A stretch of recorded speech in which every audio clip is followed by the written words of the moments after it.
নমস্কার, আমি মিলি সরকার Bengali urban kitchen থেকে বলছি।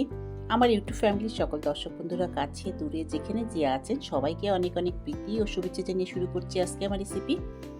আজকে আমি বানাচ্ছি শীতের সবজি দিয়ে খিচুড়ি।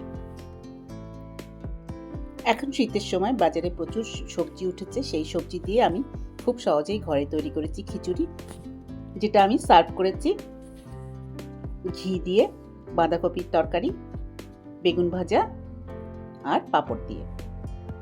আসুন দেখে নেওয়া যাক কিভাবে আমি খুব সহজেই ঘরে আজকে তৈরি করেছি এই খিচুড়ি। এই খিচুড়ি দুপুরে বা রাতে যে কোনো সময় কিন্তু খেতে সবাই পছন্দ করবে।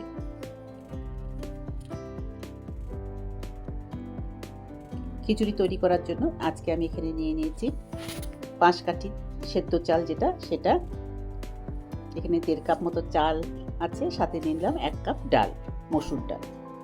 এই দিয়ে আমি খিচুড়িটা রান্না করব। চাল আর ডাল একসাথে করে মিশিয়ে নিয়ে এগুলোকে ভালো করে 2 থেকে 3 বার জল বলতে বলতে ধুয়ে নিয়েছি। আর যে সবজিগুলো নিয়েছি সেটা এখানে কেটে নিয়েছি। সবজির মধ্যে আছে পেঁয়াজ, টমেটো, আর আছে ফুলকপি, আলু, গাজর, মটর আর শিম। এই দিয়ে আজকে তৈরি করব খিচুড়ি। খিচুড়ি রান্না করার জন্য কড়াই বসিয়ে দিয়েছি। কড়াই গরম হয়ে গেলে প্রথমে দিয়ে দিলাম কিছুটা সর্ষের তেল। সর্ষের তেল গরম হয়ে গেলে আমি এর মধ্যে দিয়ে দেবো যে সবজিগুলো কেটে ধুয়ে জল ঝরিয়ে রেখেছিলাম, সেই সবজি সবটাই দিয়ে দেবো।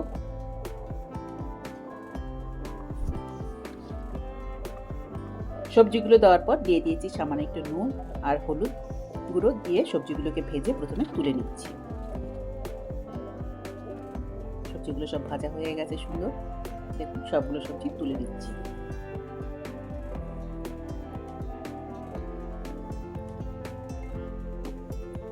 সবজি তুলে নেওয়ার পর কড়াইতে দিয়ে দেবো আবারও কিছুটা সর্ষের তেল।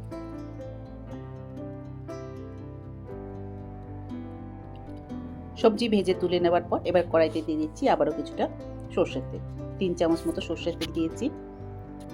তেল দেওয়ার পর এবার দিয়ে দিচ্ছি ফোড়ন। ফোড়নের জন্য দিয়ে দিলাম একটা তেজপাতা, শুকনো লঙ্কা আর আধা চামচ মতো 5 ফোড়ন দিয়ে একটু নেড়ে দেব। ফোড়নের মশলাটা যখন ভাজা ভাজা হয়ে যাবে তখন আমি এর মধ্যে দিয়ে দিলাম একটা পেঁয়াজ, যে ছিল সেটাকে ছোট ছোট টুকরো করে কেটে নিয়েছি, পাতলা পাতলা টুকরো করে। সেই পেঁয়াজটা সবটাই দিয়ে দিলাম, দিয়ে একটু ভেজে নেব। 30 সেকেন্ডস মতো পেঁয়াজটাকে প্রথমে ভেজে নেব। তারপর আমি এর মধ্যে দিয়ে দিচ্ছি 1 চামচ আদা রসুন পেস্ট। এটাও দেওয়ার পর আর একটুখানি পেঁয়াজ রসুনের সঙ্গে 30 সেকেন্ডস মতো এটাকেও ভেজে নেব। এরপর আমি এর মধ্যে দিয়ে দেবো আগে থেকে যে ধুয়ে জল ছড়িয়ে রেখেছি চাল আর ডাল, সেটা সবটাই দিয়ে দিচ্ছি।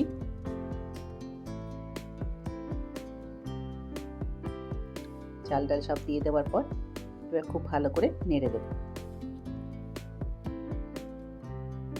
তারপর এর মধ্যে দিয়ে দিলাম 1 চামচ লবণ আর দিয়ে দিলাম 1 চামচ মতো হলুদ গুঁড়ো দিয়ে খুব ভালো করে এগুলোকে একসাথে করে ভেজে নেব। এবার দিয়ে দিচ্ছি লঙ্কা গুঁড়ো 1 চামচ, সাথে দিয়ে দেবো ধনের গুঁড়ো, সেটাও 1 চামচ, তারপরে দিয়ে দেবো 1 চামচ জিরের গুঁড়ো। গুঁড়ো মশলা দেওয়ার পর আরও 2 থেকে 3 মিনিট এগুলোকে খুব ভালো করে একসাথে করে নেড়ে দেব, যাতে সবগুলো মশলা বেশ ভালো করে ভাজা ভাজা হয়ে যায় চালের সাথে। চাল ডাল মশলা সব একসাথে করে দেওয়ার পর যখন একটু ভাজা ভাজা মতো হয়ে যাবে সব, এরপর আমি এর মধ্যে দিয়ে দেবো টমেটো, কাঁচা লঙ্কা আর মটর যেটা ছিল সেটা দিয়ে দিচ্ছি। দিয়ে আবারও একটু নেড়ে দিচ্ছি।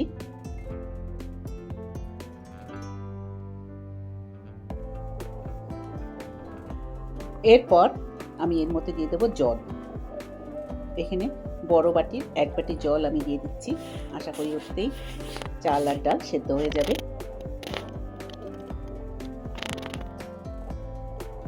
বড় 1 বাটি ভর্তি জল সেটা দিয়ে দিলাম, দিয়ে একটুখানি নেড়ে দেব। তারপরে এটাকে ঢাকা দিয়ে দেবো।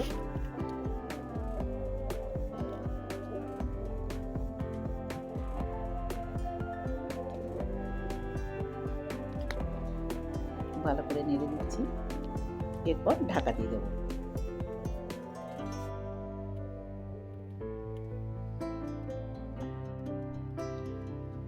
ঢাকা দিয়ে 2 থেকে 3 মিনিট এটাকে রান্না হতে দিয়েছি। এরপর ঢাকাটা সরিয়ে নিলাম। সরিয়ে নেবার পর এবার আমি নেড়ে দিচ্ছি। আর আগে থেকে যে ভেজে তুলে রেখেছিলাম সবজিগুলো, সেগুলোকে এবার এর মধ্যে দিয়ে দেবো। সবগুলো সবজি দিয়ে দেবো।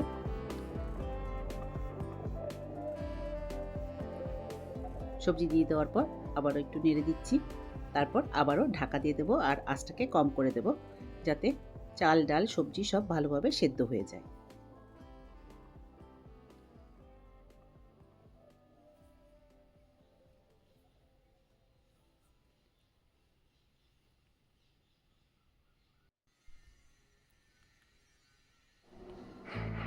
একদম কম আছে, মিনিট 15 ঢাকা দিয়ে রান্না হতে দিয়েছি। এবার ঢাকাটা সরিয়ে নিলাম।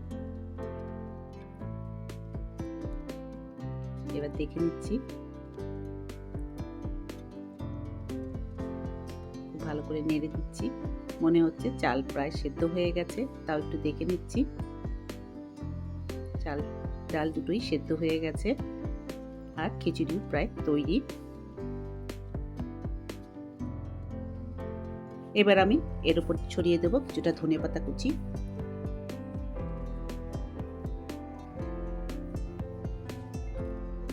ধনেপাতা কুচি দেওয়ার পর এটাকে গ্যাস বন্ধ করে ঢাকা দিয়ে রেখে দেবো দমে, যাতে ভালোভাবে আরও সেদ্ধ হয়ে যায়। ছড়িয়ে দিলাম ধনেপাতা কুচি।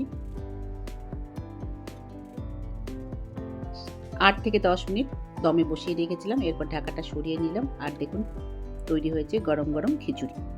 আজকে আমার বানানো এই খিচুড়ির রেসিপিটা আশা করি আপনাদের পছন্দ হয়েছে। যদি পছন্দ হয়ে থাকে তাহলে অবশ্যই লাইক করবেন, শেয়ার করবেন আর সাবস্ক্রাইব করে আমার পাশে থাকবেন।